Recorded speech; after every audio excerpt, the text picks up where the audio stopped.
Halo. Ngantuk. Kalau dipinang ini biasanya udah bubar setengah 10. Tapi kita ikhlas semua ya. Kita niat pada Allah Subhanahu wa taala untuk ilmu dan iktikaf di masjid kita. Assalamualaikum warahmatullahi wabarakatuh.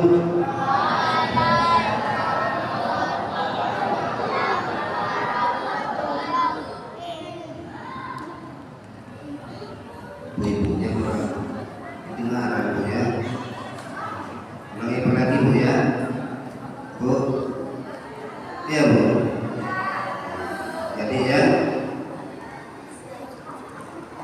Assalamualaikum warahmatullahi wabarakatuh.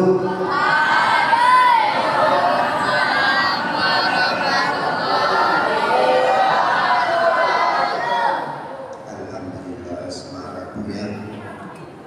Cuma agar lebih sempurnanya ya.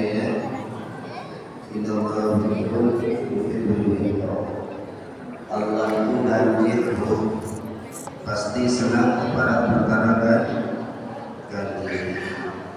Senang perkara ganjil Bu. Bu. Bu. Aduh bantu Ibu. Senang perkara ganjil Bu. Bu. Perkara ganjil tenang. Kayaknya malu-malu kan pemirsa. Innallaha yuhibbul muttaqin. Allah itu ganjil, senang kepada perkara yang ganjil. Ulangi lagi Bu ya. Assalamualaikum warahmatullahi wabarakatuh.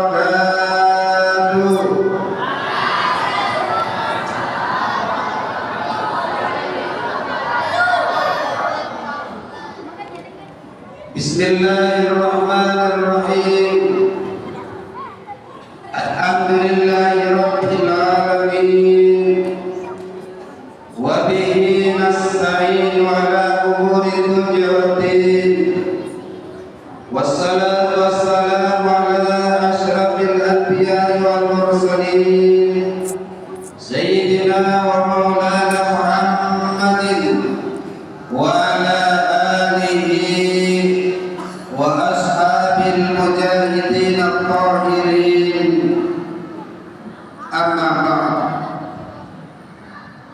Qala rabbi shrah li sadri wa yassir li amri wahlul 'uqdatam min lisani yafqahu qawli.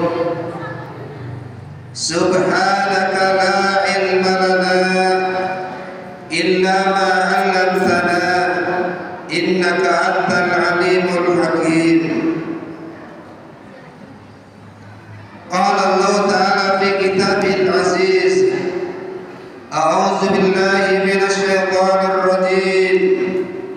Subhanalladzi asra bi 'abdihi lailan minal masjidil haram ilal masjidil aqsa alladzi barakna hawlahu linuriyahu min ayatina innahu huwas samiul basir. Hadratil kiram, para alim ulama, wabil khusus orang tua kami, guru kami tercinta, yakni Bapak Kiai Salamin, dan juga orang tua kami Bapak Ustaz Sulubi dan lain sebagainya yang kami hormati.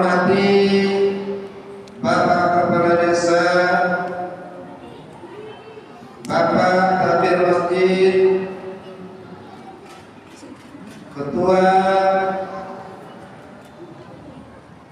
Nahdlatul Ulama, sesepuh kami Bapak Nur, dan juga yang kami hormati Bapak Camat ataupun yang mewakili Ustaz Zainal Arifin, Kepala Desa Sepuh Lagoy Bapak Maslan, Ketua BPD Bapak RW, Bapak RT, segenap hadirin dan hadirat, tuan-tuan, puan-puan, cici, dan juga pakcik, beserta ketua majelis taklim dan juga adik-adikku remaja kami yang kami cintai.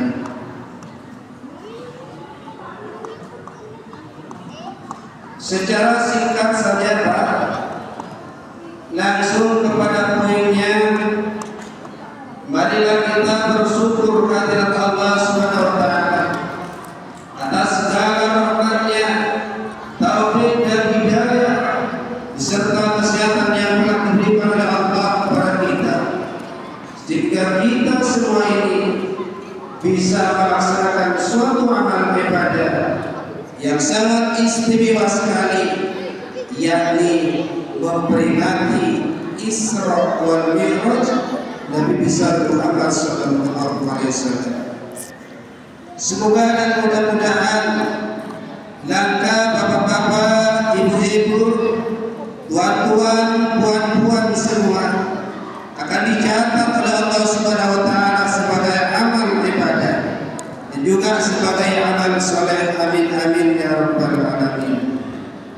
Salatullah wa salamuhu, semoga juga tercurah penuh diharapkan, tercurah limpahkan kepada revolusi agung dan besar Muhammad sallallahu alaihi wasallam. Hadirin para jemaah yang berbahagia, secara punya saja karena sudah malam, kalau kita memperingati tentang masalah Isra wal Mi'raj, berarti kita ingat pada bulan Rajab, yang mana bulan-bulan Allah yang sebanyak 12 yang telah disebutkan oleh Allah Subhanahu wa taala di dalam Al-Qur'an. Inna iddatas syuhuri indallahi 12 syahran fi kitabillah. Bahwasanya hitungan bulan yang telah diberikan oleh Allah Subhanahu wa taala ketika Allah menciptakan langit dan bumi, yaitu 12 syahran fi kitabillah, ada 12 bulan. Cuma 12 bulan itu, karena kita sekarang ada di bulan Rajab yang sangat mulia, katanya Allah Subhanahu wa taala di antara 12 bulan itu minha arba'atun hurum. Di antaranya 12 bulan itu katanya Allah minha arba'atun hurum. Ada 4 bulan yang sangat istimewa, ada 4 bulan yang dimutulkan oleh Allah Subhanahu wa taala, yaitu sebanyak 40. Apa 4 bulan itu? Yang pertama adalah bulan Dzulqa'dah, yang kedua bulan Dzulhijjah, dan yang ketiga adalah bulan Muharram, dan yang keempat adalah bulan Rajab. Jadi sekarang kita ini berkumpul di sini semua, walaupun tanpa didasari dengan keikhlasan kepada Allah Subhanahu wa taala, karena kita ini ada di bulan Rajab, perkumpulan yang semacam ini akan selalu dirindukan oleh Allah Subhanahu wa taala. Sehingga katanya Allah Subhanahu wa taala,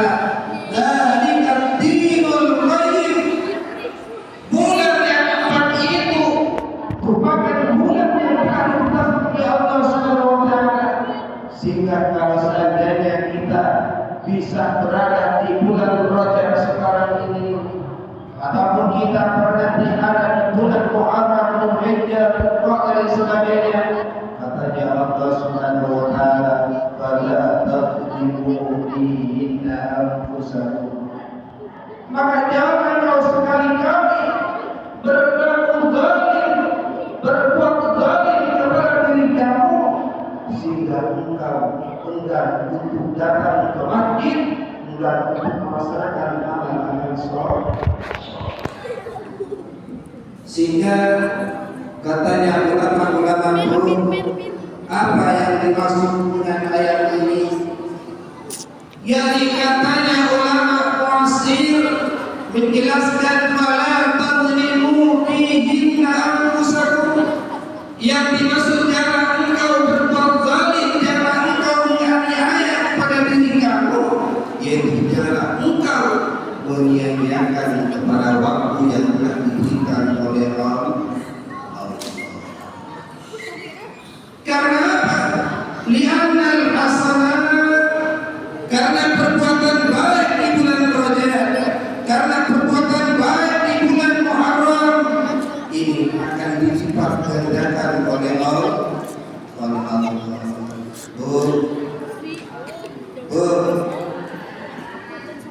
Ya Bu, perbuatan baik akan dilipat gandakan oleh Allah Subhanahu wa taala. Dan begitu juga perbuatan jelek yang telah kita laksanakan di bulan Rajab, di bulan Muharram ataupun bulan-bulan yang lain, di antara 4 bulan itu juga oleh Allah Subhanahu wa taala akan dilipat gandakan dulu. Bapak-bapak, ibu-ibu yang berbahagia, biasanya kita menit terlalu banyak ini sampai ke sholat 10 menit.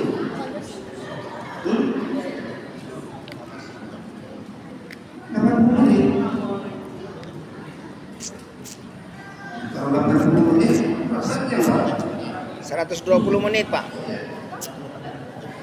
10 menit berjalan. Dan langsung kepada poin saja ya. Kalau kita bercerita tentang masalah Isra dan Mi'raj, berarti kita ini akan mengetahui terlebih dahulu kenapa ada kata-kata Isra dan juga kenapa ada kata-kata Mi'raj, dan juga kenapa Rasulullah kok diisrakan oleh Allah Subhanahu wa taala. Ini ada sebab-sebabnya. Isra wal Mi'raj ini, peristiwa ini ada sebabnya Bu. Di antaranya sebabnya adalah karena pada waktu itu ketika Rasulullah itu melaksanakan dakwahnya untuk membawa syariat untuk menyampaikan kepada orang-orang kafir Quraisy pada waktu itu, Rasulullah selalu dipimpin, Rasulullah selalu dibantu oleh dua orang. Ketika Rasulullah menyampaikan dakwah, menyebarkan kalimat Islam, tabligh, Rasulullah ini selalu didukung oleh dua orang. Siapa? Yang pertama adalah pamannya Bu, yang bernama Abu Thalib. Kemudian yang kedua adalah istrinya yang bernama Siti Khadijah. Tetapi ketika Rasulullah SAW ditinggal wafat oleh pamannya, dan setelah selang beberapa bulan lagi ditinggal wafat oleh istrinya, yaitu Siti Khadijah, Rasulullah itu kewalahan, banyak mendapatkan ancaman, banyak mendapatkan cacian, bahkan pamannya sendiri yang bernama Abu Lahab, yang bernama Abu Jahal, juga ingin mengancam kepada Rasulullah. Sehingga ketika Rasulullah itu ditinggal wafat oleh pamannya, ini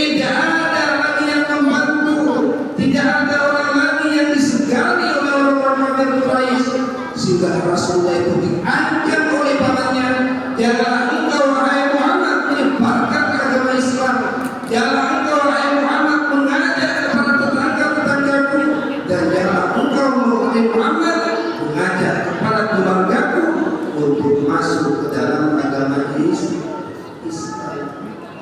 Katanya orang-orang kafir. Maka ketika itu pula Rasulullah itu merasa sedih.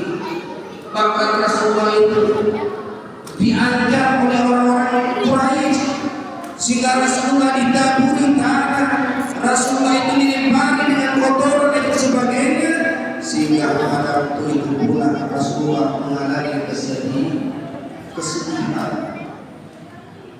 Sehingga pada waktu itu Rasulullah hijrah pindah dari Mekah ke kota Taif. Apa gunanya? Untuk menghindari ancaman-ancaman orang Quraisy, untuk menghindari daripada cacian-cacian orang Quraisy, yang mana pada waktu itu Rasulullah dikatakan orang gila. Rasulullah menyampaikan wahyu, menyampaikan Al-Quran, dikatakan syair, dikatakan pujangga dan sebagainya, dikatakan melarang sendiri, sehingga Rasulullah pada waktu itu pergi hijrah ke kota Taif. Kemudian setelah beliau ke kota Taif itu, Rasulullah juga tidak diterima oleh masyarakat kota Taif. Orang di negeri Taif tidak menerima dengan ajakan Rasulullah, sehingga Rasulullah juga itu diusir dari negara Taif. Ayat Rasulullah, engkau ke sini, jangan engkau mengaku-ngaku menjadi nabi, jangan engkau mengaku-ngaku terhadapkan wahyu dari Allah Subhanahu wa taala. Lari engkau wahai Muhammad dari negeri Taif sini. Rasulullah pergi. Pada waktu itu Rasulullah dalam keadaan susah. Kemana lagi untuk menyampaikan dakwah kepada Rasulullah? Di kota Mekah yang merupakan wilayahnya sendiri tidak diterima. Pergi ke kota Taif, Rasulullah juga tidak diterima. Maka dengan demikian maka Allah Subhanahu wa taala untuk memberikan motivasi yang sangat besar kepada Rasulullah, untuk memberikan kesabaran kepada Rasulullah, maka turunlah surat Yusuf. Turun surat apa dulu? Surat Yusuf. Apa gunanya? Untuk memberikan kesabaran kepada Rasulullah. Wahai Muhammad, kata Allah Subhanahu wa taala, kau jangan sedih karena ditinggal pamanmu, engkau jangan gelisah karena ditinggal istrimu, dan engkau jangan khawatir takut dengan orang-orang Taif. Karena apa? Karena yang namanya Nabiullah Yusuf alaihissalam, beliau juga pernah diusir dari rumahnya dan juga pernah dijemplungkan ke dalam sumur.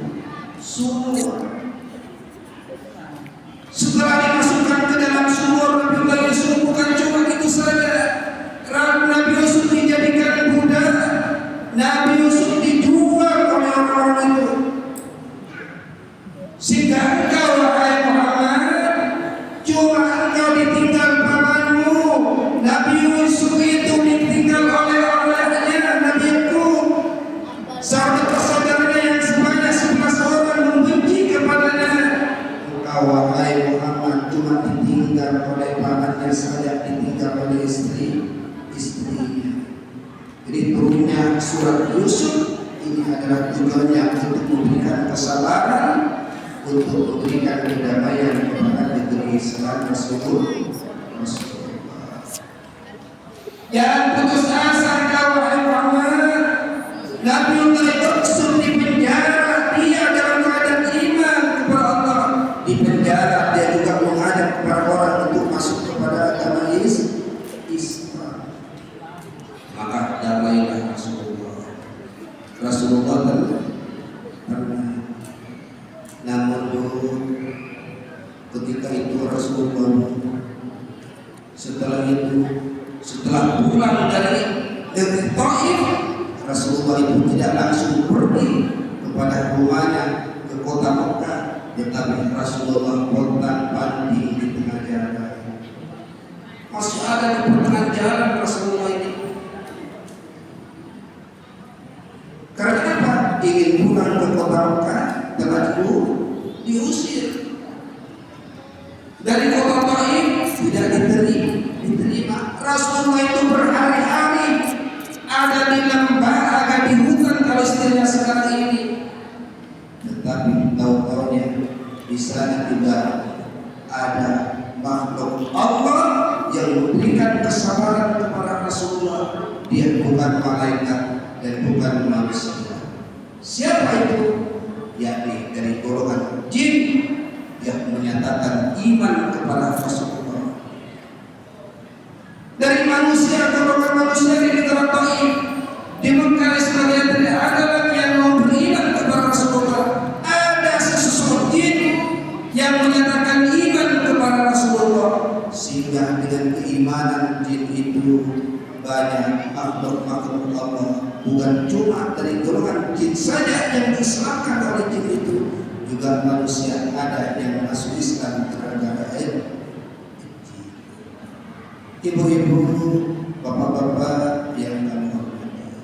Kemudian setelah itu, setelah Rasulullah itu damai, maka pulanglah Rasulullah pulang ke kota Mekah. Tapi sudah lama-lama di hutan. Pulang ke kota Mekah, yaitu insya Allah kalau di dalam hadis Rasulullah itu berada di rumahnya Ummi Hani. Ketika Rasulullah itu ada di rumahnya Ummi Hani, maka ketika itu pula malaikat Jibril datang kepada Rasulullah dengan Mikail, dua malaikat datang kepada Rasulullah pada malam.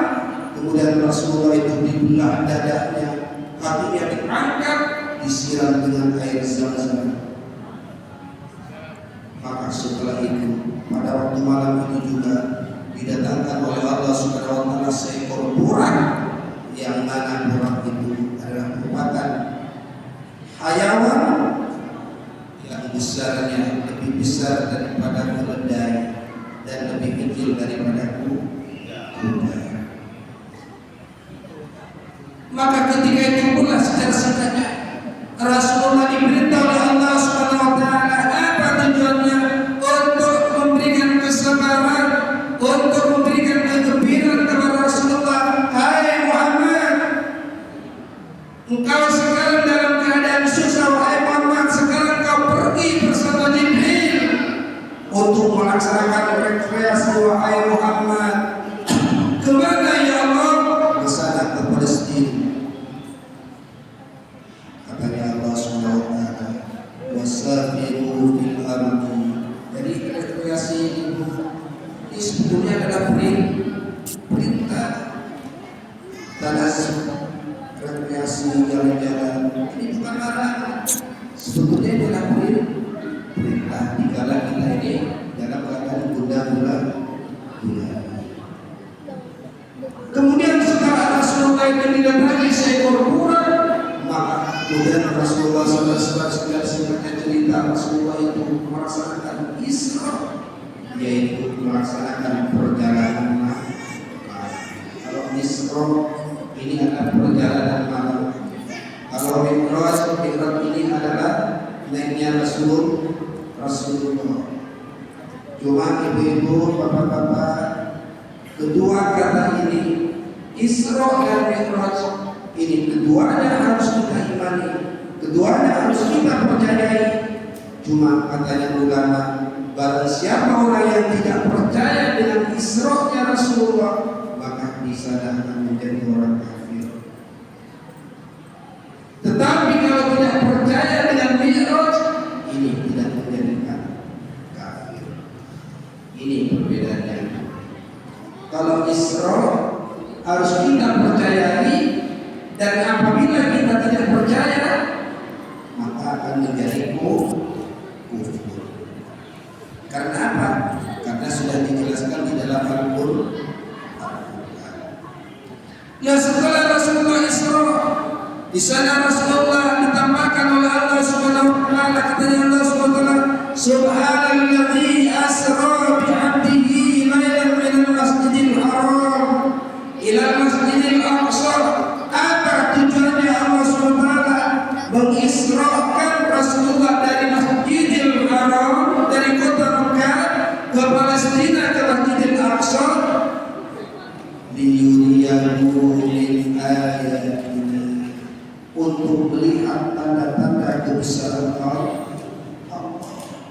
untuk melihat para keajaiban Allah. Apa keajaiban itu? Ketika Rasulullah SAW melaksanakan Isra itu, dua kata saja, yakni Rasulullah pernah berhenti di dua tempat. Ketika Rasulullah Isra berhenti di dua tempat, tempat yang pertama adalah Rasulullah berhenti di Baitullah. Di Rasulullah Isra pernah berhenti di dua tempat, yakni yang pertama berhenti di Baitullah. Nah, apa yang dilaksanakan Rasulullah? Melaksanakan sholat. Loh, kok sudah ada sholat, Pak Ustaz? Padahal sholatnya belum, perintah sholatnya belum. Kalau sholatnya sholatnya sudah ada, cuma kewajibannya waktu mi'raj. Ya Bu. Kalau sholatnya sudah ada, cara-caranya sholat sudah ada, cuma kewajiban sholat diwajibkan waktu mi'raj. Apa Baitullah itu? Baitullah itu merupakan tempat waktu dilahirkannya Nabi Isa alaihissalam. Nabi Isa dilahirkan di Baitullah. Kemudian tempatnya yang kedua, Rasulullah itu berhenti di sana melaksanakan sholat. Di mana? Yaitu di Gunung Tursina. Wattini waszaituni watturi sinina wa hadzal baladil amin. Rasulullah itu melaksanakan sholat di Tursina. Apa Tursina itu? Yaitu merupakan tempat ketika Nabiullah Musa alaihissalam bermunajat kepada Allah. Dan setelah itu Rasulullah sampai kepada Masjidil Aqsa. Setelah sampai ke Masjidil Aqsa, di sana di Masjidil Aqsa Rasulullah disambut oleh beberapa nabi, disebut beberapa nabi dan rasul, sehingga Rasulullah pada waktu itu diberitahu oleh malaikat Jibril alaihissalam untuk maju ke depan untuk menjadi imam, sehingga Rasulullah dikatakan imamul anbiya wal mursalin.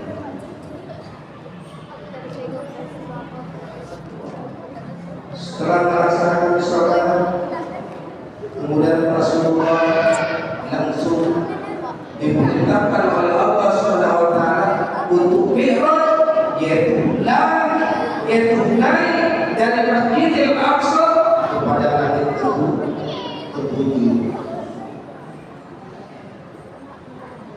Sekarang kalau sumpahnya ada yang menanyakan, Ustaz Salami atau Sufi, kenapa Rasulullah Isra mi'rajnya kok naik melewati Masjidil Aqsa? Kok tidak singkat saja? Kenapa kok tidak dari Baitullah saja? Kalau supaya ada pertanyaan yang seperti ini, kok tidak langsung dinaikkan dari Mekah itu saja, wahai Ustaz? Kenapa kok langsung diberangkatkan dari Masjidil Haram ke Masjidil Aqsa? Kan tumben Rasul, kan masih waktu yang banyak. Perlu diketahui bahwasanya setiap sesuatu pasti ada pintunya. Setiap ruangan pasti mempunyai pintu. Pintunya langit itu adalah lurus dari Masjidil Aqsa. Jadi pintu langit itu kalau kita lihat, ya pintu langit itu di atasnya Masjidil Aqsa itu pintu langit. Masjidil Aqsa sudah Rasulullah itu melewati pintu langit yaitu daripada Masjidil Aqsa. Ya setelah Rasulullah itu mi'raj, naik bersama malaikat Jibril alaihissalam melewati pintu yang pertama, yaitu langit yang pertama. Kemudian Rasulullah mengutus salam kepada malaikat penjaganya, assalamualaikum. Kata malaikat Jibril, dijawab oleh sang penjaga langit yang pertama, waalaikumsalam. Man anta, siapa kamu? Ana Jibril, saya Jibril. Wa man ma'aka, dan siapa yang bersama kamu? Ada Nabi, ada Rahman. Ini adalah Muhammad. Kenapa kamu membawa Muhammad wahai Jibril? Apakah dia setelah diutus oleh Allah Subhanahu wa taala? Iya. Kemudian Rasulullah dan malaikat Jibril naik kepada langit yang pertama, di langit yang pertama Rasulullah dengan malaikat Jibril bertemu dengan Nabi yang bernama Nabi Adam alaihissalam.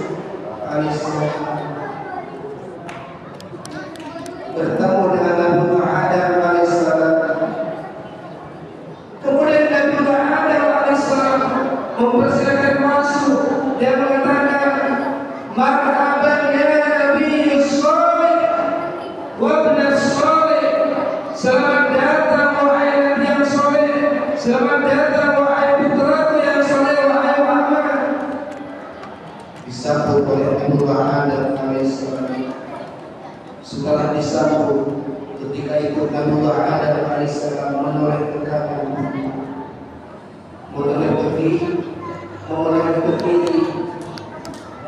Kemudian bagaimana Nabi Adam alaihissalam ketika menoleh ke kanan dia senyum, tetapi ketika Nabi Adam alaihissalam menoleh ke arah kiri beliau menangis. Kenapa kau menangis? Katanya Allah Subhanahu wa taala, innahu ya'lamu. Apa itu di dalam surat? Innal abrara lafi na'im wa innal fujjara lafi jahim. Karena Nabi Adam alaihissalam melihat ke arah kanannya, melihat kepada cucunya, kepada anak turunannya, anak-anaknya mereka ada di dalam surga. Kemudian ketika Nabi Adam alaihissalam menoleh ke arah kiri, beliau menangis. Karena apa? Karena melihat kepada cucu-cucunya turunannya ada di dalam surga. Kemudian saudara-saudara cerita lagi, Rasulullah naik lagi ke pintu yang kedua. Kemudian pintu yang kedua Nabi Muhammad bertemu dengan dua nabi, yaitu Nabi Isa alaihissalam dan juga Nabi Yahya. Bagaimana perjumpaan itu disambut oleh Nabi Isa alaihissalam dengan secara bergembira, sehingga bagaimana dia menceritakan hal-hal yang dolim dan sebagainya, sehingga Rasulullah pun juga naik kepada pintu langit yang ketiga. Kemudian Nabi Muhammad SAW bertemu dengan Nabi yang bernama Nabi Yusuf. Nabiullah Yusuf yang ganteng. Kemudian secara singkat cerita, kemudian Nabiullah Muhammad naik ke pintu langit yang keempat. Nabiullah Muhammad berjumpa dengan Nabi Idris alaihissalam. Setelah naik yang keempat, Nabiullah Muhammad naik kepada langit yang kelima. Di langit yang kelima, Nabiullah Muhammad bertemu dengan Nabiullah Harun alaihissalam. Kemudian di langit yang keenam, Nabiullah Muhammad berjumpa dengan Nabiullah Musa alaihissalam. Kemudian setelah naik ke pintu yang ketujuh, Nabi Muhammad bertemu dengan Nabiullah Ibrahim alaihissalam. Ya setelah begitu jika ada cerita, kemudian Rasulullah SAW setelah bertemu dengan para nabi, bertemu dengan Nabi Adam alaihissalam,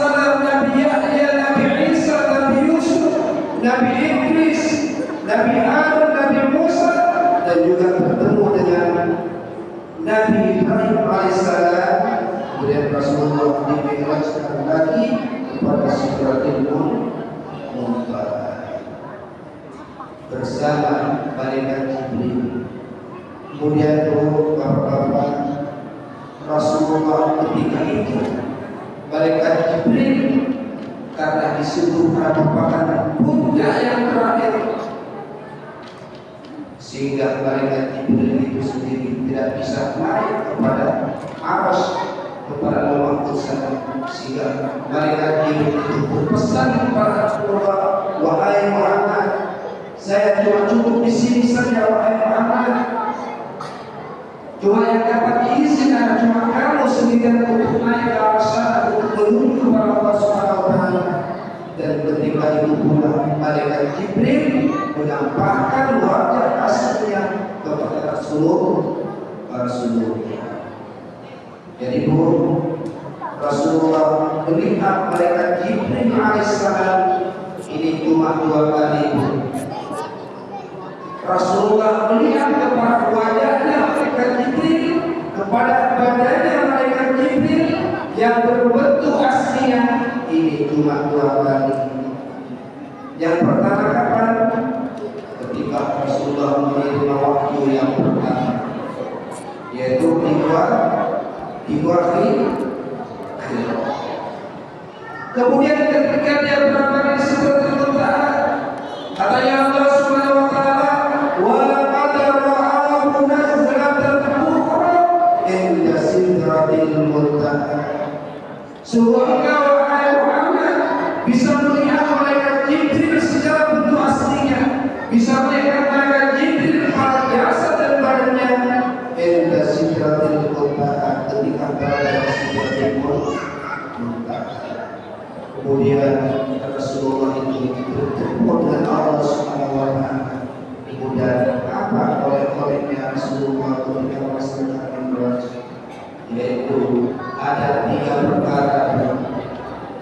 Pesannya Allah Subhanahu wa Ta'ala ketika Mi'raj, yaitu yang disampaikan kepada Rasulullah itu ada 3 perkara.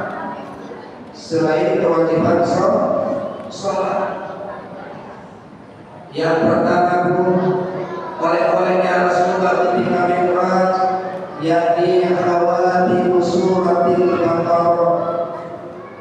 Rasulullah diberi khawatimu suratil Baqarah, yaitu ayat-ayat terakhir daripada surat Al-Baqarah. Apa akan surat Al-Baqarah? Amalan Rasul. Kemudian yang kedua yang diberikan oleh Allah SWT kepada Muhammad, yakni Allah akan memberikan pengampunan kepada umatnya Rasulullah selagi dia mempunyai iman sebiji surah kepada Allah SWT. Jadi katanya Allah SWT, wahai Muhammad, dengan kasih sayangku wahai Muhammad kepada kamu dan juga kepada umatku wahai Muhammad, saya akan mengampuni kepada umatmu yang melaksanakan dosa. Saya akan mengampuni kepada umatmu yang melaksanakan dosa besar wahai Muhammad. Katanya malaikat Jibril lewat malaikat Jibril. Tapi itu Rasulullah pesan langsung daripada Allah Subhanahu wa Ta'ala. Kemudian Rasulullah yang menanyakan lagi, walau zana ya Allah, selagi umatku melaksanakan zina wahai Rasulullah dan melaksanakan pencurian, menjadi pegang, berhubungan dan sebagainya wahai Allah, boleh dijawab oleh Rasulullah, iya wahai Muhammad, umatku selagi dia punya rasa keimanan, Allah SWT akan diampuni segala dosanya, akan diampuni segala dosanya selagi dia mempunyai keimanan kepada Allah Subhanahu wa Ta'ala dengan mengatakan 2 kalimat syahadat, asyhadu an la ilaha illallah wa asyhadu anna Muhammadar Rasulullah. Setelah itu bagaimana? Setelah Rasulullah diberikan oleh Allah Subhanahu wa Ta'ala, kemudian oleh Allah Subhanahu wa Ta'ala bercakap-cakap dengan Allah Subhanahu wa taala. Cuma bapak-bapak, ibu-ibu, manusia makhluk Allah Subhanahu wa taala yang bisa bermunajat, yang bisa berkata-kata langsung kepada Allah, ini cuma ada 3. Ada makhluk Allah Subhanahu wa taala yang bisa berkata-kata dengan Allah Subhanahu wa taala secara langsung, yaitu cuma ada 3. Yakni ada 3 nabi yang bisa berdialog langsung kepada Allah Subhanahu wa taala. Yang pertama yakni Nabiullah Adam alaihissalam. Nabiullah Adam alaihissalam bisa berkata langsung kepada Allah Subhanahu wa taala. Ketika Nabiullah Adam ada di dalam surga kemarin, sebelum Nabiullah Adam diturunkan dari surga. Kemudian yang kedua yang bisa berkata-kata langsung dengan Allah Subhanahu wa taala yakni Nabiullah Musa alaihissalam. Wa kallama Allah Musa taklima, kata Allah Subhanahu wa taala. Sedangkan yang ketiga yang bisa berkata langsung kepada Allah Subhanahu wa taala dan bisa berkata-kata kepada Allah Subhanahu wa taala tanpa ada hijab, tanpa ada penghalang, yakni Nabiullah Muhammad sallallahu alaihi wasallam. Kemudian setelah itu Rasulullah disuruh oleh Allah Subhanahu wa taala. Ketika itu Rasulullah bertemu dengan Nabiullah Musa alaihissalam. Ditanyakan oleh Nabiullah Musa, "Wahai Muhammad, apa oleh kamu wahai Muhammad ketika engkau bersama Allah Subhanahu wa taala?" Kemudian dijawab oleh Rasulullah, "Saya mendapatkan kewajiban salat 5 waktu." Kemudian kata Nabiullah Musa, "Wahai Muhammad, salat 5 waktu dalam sehari semalam tidak akan mungkin umat yang kuat, wahai Muhammad. Pergilah kau lagi wahai Muhammad, naik Allah Subhanahu wa taala, minta keringanan daripada seluruh." Maka Rasulullah berkata, Rasulullah maunya Rasulullah demikian lagi bertemu Allah. Karena apa?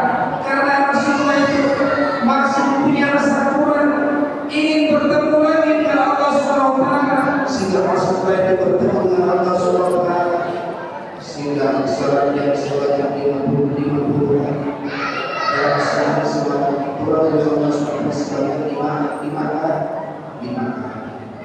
Turun lagi kepada Allah Subhanahu wa taala, sehingga Rasulullah disuruh tak kurang dari sebagainya, sehingga secara singkatnya cerita salat itu dikurangi berangsur-angsur 5 kali, sehingga salat yang kita laksanakan dalam sehari semalam cuma ada 5 waktu.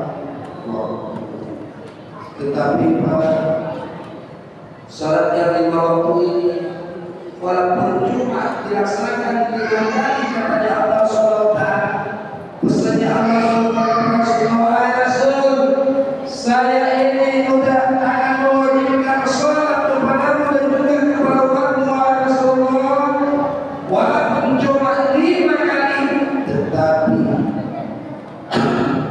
faidah pahala yang akan diberikan kepada orang yang melaksanakan salat tetap seperti melaksanakan salat 50 kali, sesuai dengan Allah Subhanahu wa taala. Dan jangan hasanati falahu asyru amsalihha. Barang siapa orang yang melaksanakan kebaikan, yang melaksanakan salat 1 kali saja, maka di sana akan dibalas 10 kebaikan. 1 kali salat saja mendatangkan 10 kali 5 menjadi 50. Cuma ibu-ibu, bapak-bapak yang terhormati, besar kali masjid kita tercinta ini, setelah Allah SWT mewajibkan salat, ini ada satu hadis Rasulullah SAW, yakni kata Rasulullah, "Ayyu qaryatin au badiyatin secara sebaliknya la tuqamu fihimul jamaah. Apabila ada suatu desa, apabila ada suatu kampung, apabila ada suatu kota, la tuqamu fihimul jamaah, yang tidak dilaksanakan sholat berjamaah, istahwadha alaihim syayatin, maka nanti akan dikuasai oleh setan. Salat ini adalah merupakan salat yang diwajibkan oleh Allah Subhanahu wa taala. Kepada itu Allah mewajibkan, memerintahkan kepada Allah ibadah yang lain cuma melewati malaikat Jibril alaihissalam, tapi salat ini perintah langsung dari Allah Subhanahu wa taala, dan Allah memerintahkan kepada Nabi Muhammad untuk menyebutnya sendiri kepada Allah melewati ibadah. Maka demikian dulu, marilah kita melaksanakan salat yang bermakna. Apalagi dengan dilaksanakan salat berjamaah di dalam satu kampung, dalam satu desa, dalam satu kota, kalau tidak ada orang yang melaksanakan salat jamaah, katanya Rasulullah istahwadha alaihim syayatin, maka akan dikuasai oleh setan. Maksudnya bagaimana? Perbuatannya manusia itu akan berbuat seperti manusia, seperti setan. Perkataan-perkataan manusia yang tidak melaksanakan sholat jamaah, perkataannya seperti setan. Dan juga kelakuan-kelakuan manusia yang tidak melaksanakan sholat jamaah, kelakuan-kelakuan yang akan dihindari oleh setan. Mau tak perlu itu kalau setan dulu tidak mau. Tidak mau kepada ibu istrinya belum terbuai ini, apa masalahnya? Sudah. Dahulunya ini sekarang dulu salat ini merupakan salat yang diinginkan oleh Allah Subhanahu wa taala. Katanya Rasulullah sallallahu alaihi wasallam, salat ini merupakan agama aman barang siapa yang melaksanakan sholat, maka dia dikatakan orang yang mengerti agama, dan barang siapa orang yang tidak melaksanakan sholat, meninggalkan sholat, dia termasuk orang yang merobohkan agama. Kampung ingin bagus, sholat berjamaahnya harus bagus. Desa ingin baik tentram, sholat jamaahnya berdasar, ya harus kita kompak. Silakan ibu sholat berjamaah 27 dibandingkan dengan sholat sendirian. Mudah-mudahan ibu-ibu, bapak-bapak, kita bisa melaksanakan sholat berjamaah dengan segala khusyuk, dan juga mudah-mudahan ibu kita ini disampaikan kepada Ramadan sekarang ini di bulan Rajab, ya bu, akan dilipat gandakan oleh Allah SWT. Nanti di bulan Sya'bannya ada malam nisfu Sya'ban, nanti di bulan Ramadan ada yang namanya malam Lailatul Qadar. Mudah-mudahan kita semua diberi umur yang panjang oleh Allah Subhanahu wa taala, kita bisa melakukan ibadah di bulan Ramadan, bisa melaksanakan puasa dengan secara sempurna, bisa melaksanakan tarawih dengan secara berjamaah berbondong-bondong. Amin amin Allahumma amin. Dan itu saja beberapa ibu dari kami. Apabila ada kurang lebihnya, mohon maaf yang sebesar-besarnya, mohon maaf yang tidak terduga. Wabillahi taufiq wal hidayah. Ihdinas siratal mustaqim. Assalamualaikum